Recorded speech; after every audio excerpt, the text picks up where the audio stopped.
Do you have any weapons in the car or anything like that? Like a gun or anything like that? I don't even have a gun. Okay. I'm 19 years old. I ain't gonna if this is gonna cause problems and the truck's over there. This is a 19-year-old man caught impersonating a deputy and conducting illegal traffic stops. On January 1st, 2023, the Choctaw Police Department got a complaint of a strange man driving an unmarked car and claiming to be a sheriff. According to the report, the individual stopped at least 2 vehicles in the Choctaw area while dressed in full police uniform, including a duty belt and a ballistic vest. Deputies from the Oklahoma County Sheriff's Office were called to investigate the situation and identify the culprit after a series of complaints. Soon later, 2 police approached the car as part of their investigation. Cause problems and the truck's over there. I'm just gonna take out the vest, and I'm from Tennessee. So why are you wearing the vest? Well, like I said, I drove from all the way from Tennessee, but I'm not gonna have people call me when I don't even live in this damn state. Okay. It's gonna piss me off. You're a deputy sheriff? Well, I mean, I work at the sheriff's office. Okay. So, I mean, what? Were you a corrections officer for the Yes. sheriff's office? Okay. Why do you wear a vest outside of the facility? Is this an agency vehicle, or is this your personal vehicle? This is my Kia. Body camera evidence indicated that the cops who first saw Jones were rightly perplexed and distrustful, as off-duty law enforcement officials wearing uniforms in public is unusual. The guidelines for employee personnel appearance, as stated on the official government website of Oklahoma City, do not specifically prohibit cops from wearing uniforms when not on duty. However, it can be suggested based on the standards for appropriate badge display, which indicate that badges should not be prominently shown while the employee is off-duty. It seems obvious that wearing a uniform as an off-duty police officer would be discouraged as well. Jones was questioned for verification of his claim to be a sheriff, and he falsely stated that his department did not give any documents to validate his position. I understand that. I don't understand what you're talking And you got alcohol in the vehicle. Well, it's not mine. Well, that's beside the point. It's my girlfriend. And I don't drink, so... Well, it doesn't matter. You realize transporting open container, if any of that's opened or partially missing, that it doesn't matter whose it is. If you're in the vehicle with it, you can be arrested for transporting open container. Well, I mean, like I said, it's not. I literally, it's not mine, man. She bought it. She lives up there in Luther. Have you ever heard the phrase of when guys get hemmed up for drugs in their pockets and they say these pants aren't mine? You realize how stupid that is? I clear traffic 0955. Okay. So let's stop saying it, all right? Okay. The cop was watching what was going on when he saw an open bottle of alcohol in Mr. Jones's car. When this was brought to Mr. Jones's attention, he said it wasn't his. But the officer said it didn't matter who owned the alcohol because Mr. Jones would be charged with an open container violation if it was found in his car. After this conversation, the officer was worried about the sheriff's patch on Mr. Jones's bulletproof vest. He stressed that Mr. Jones was neither a sheriff nor had the power to make arrests. Also, the officer said that their drinking habits didn't matter, and he emphasized that carrying an open bottle, no matter who owned it, could get them arrested if it was found in their car. So did you get out of your car or something here in the parking lot?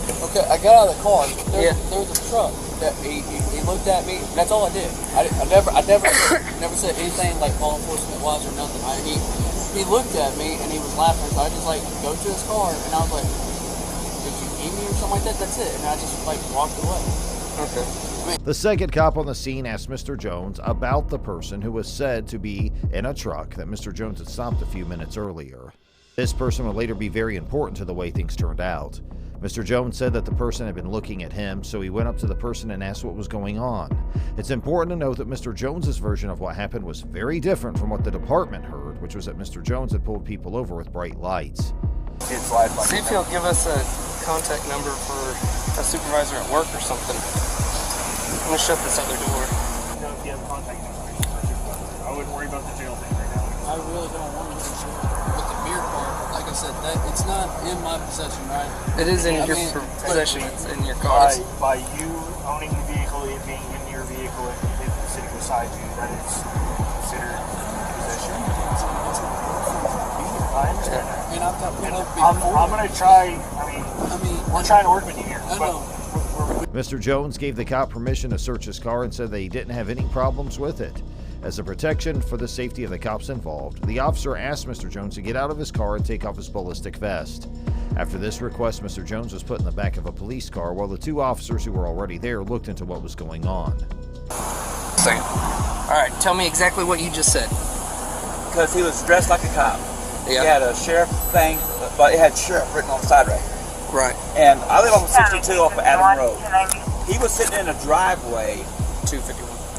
right beside 62 Highway. And I pulled up and I was staring at him because he was in there kind of cockeyed. As the officers continued their investigation, the subject who had initially made the 911 call pulled over in close proximity to them.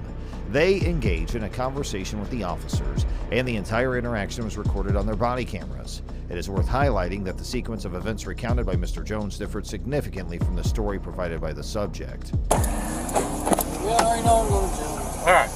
Turn around and face the other way. Put your hands behind your back. You're under arrest for impersonating law enforcement, all right? And then you also have a charge for transporting an open container. My girlfriend could pick up my call. Not at this time. You know how long I'm going to be in jail because I'm from Tennessee? Okay. Based on what the subject had said up to this point, it was clear that Mr. Jones had been pretending to be a police officer and had committed a major crime. The police now had a lot of proof that these claims were true. So the officers did what they needed to do and arrested Mr. Jones for the crime of pretending to be a law enforcement officer. They also told Mr. Jones that he would be charged for having an open container on him. Now, let's move on to the next story. Oh, man. Good, how y'all doing? Yeah, she was the driver. He was in the pickup truck. That's all I'm saying. Not hurt or anything? No, I'm good. Okay. Just need your license, registration, insurance? 155 Berkeley, 28 West Virginia.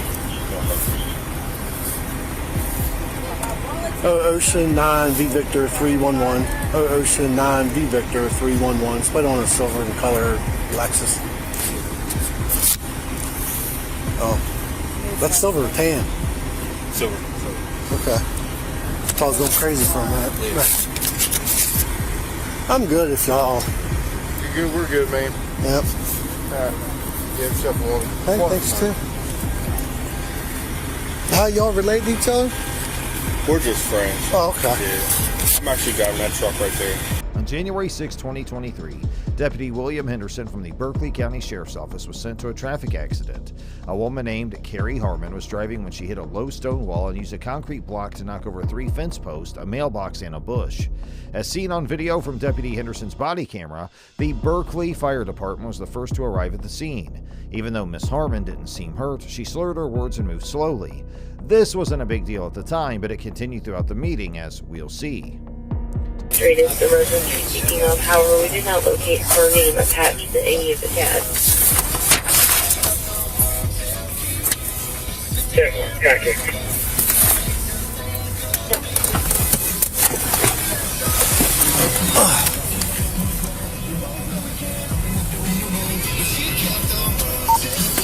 $114, $137. You made contact over there?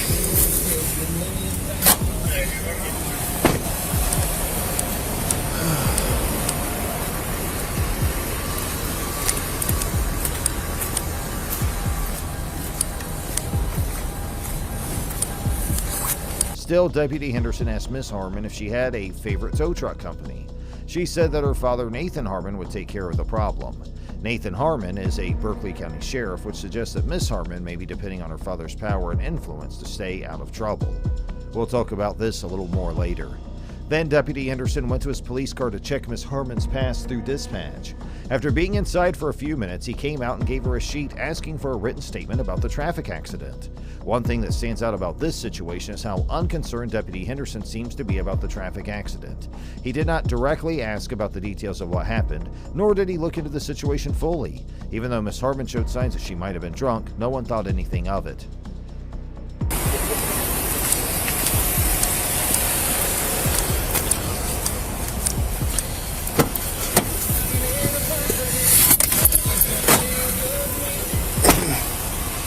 Is your neighbor's home, you think, or? I think she's home. She's a nurse. Okay. I went over there after I got off the phone with 911. Okay. Knocking on the door and ringing her doorbell, but I haven't gotten an answer. She's a nurse, I think, in Winchester. Okay. So I don't know if she's... Yeah, I just got to leave her some information, that's all. So I just I see the vehicle, but so. Yeah, that's the one she regularly drives. Okay, thank you. At this point, Deputy Henderson went to the Berkeley County Sheriff's Office and got a digital camera. Officers often use these cameras to take pictures of accident scenes to go along with the written accounts from patients or witnesses. Deputy Henderson did a good job with many of his duties, but he forgot to find out if Miss Harmon was at fault for the accident or if she was drunk, which were both important parts of the investigation. Continuing with the incident, Deputy Henderson walked up to Miss Harmon's car as she was finishing her written statement. The two talked briefly about what happened. During this talk, Miss Harmon made a claim that a deer might have been involved. She said she either veered into the wall while trying to miss the deer or hit the deer on the right side of her car. This should have hit me. I'm telling you. For it to look like that, it's gotta hit me. I saw that motherfucker on the right hand side and I'm like, oh no. It's either swerve or you hit it. Oh man. You gotta watch yourself because you got open shoes on.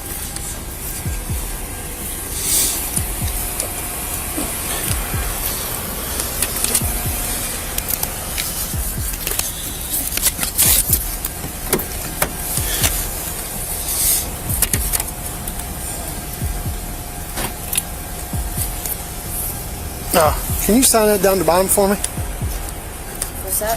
I just need you to sign it. Oh, I'm sorry. If you can just put a date on there. I got you.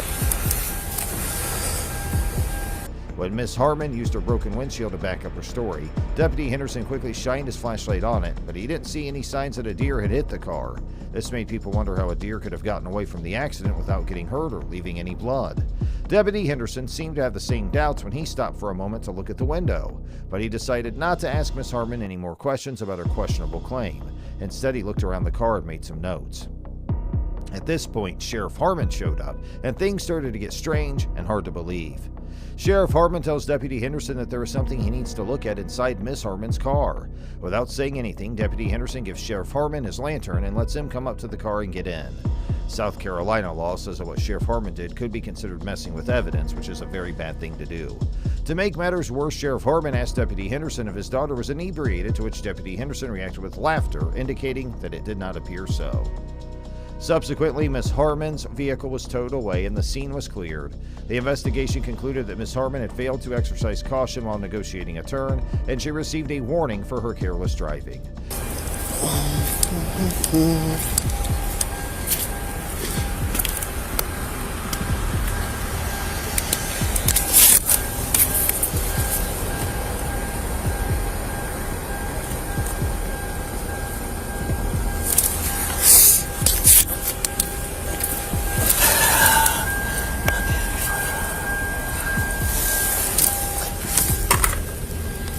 However, the situation took a concerning turn when portions of a Snapchat video shared on Facebook showed Miss Harmon expressing gratitude for her father's presence at the scene, implying that Sheriff Harmon may have intervened in the investigation to protect his daughter from the consequences of driving under the influence. In response to these suspicions, Sheriff Harmon issued a statement a few days later, claiming that he responded to the scene purely to ensure his daughter's well-being and denying any interference or direction given to the investigating officer.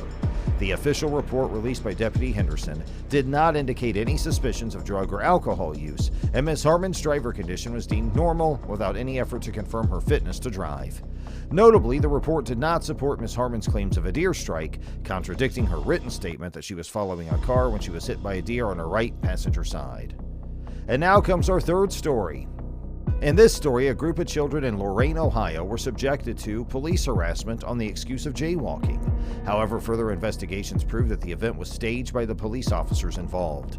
On February 15, 2023, a 16-year-old kid and his cousin, and a friend, crossed West 27th Street and made their way to the boys' residence. An unmarked police car containing a Lorain police officer and an agent from the Bureau of Alcohol, Tobacco, Firearms, and Explosives drew up to the scene, according to surveillance video from the family security camera. The cops attempted to converse with the lads, but they had already were inside the residence and the officers were unable to make contact. Mary Hildreth, the 16-year-old's mother, watched the incident from the front door and approached the cops to inquire about the issue. Notably, the kid showed no symptoms of escaping the cops, instead quietly entering the house when the car arrived. This particular element becomes important as the situation progresses.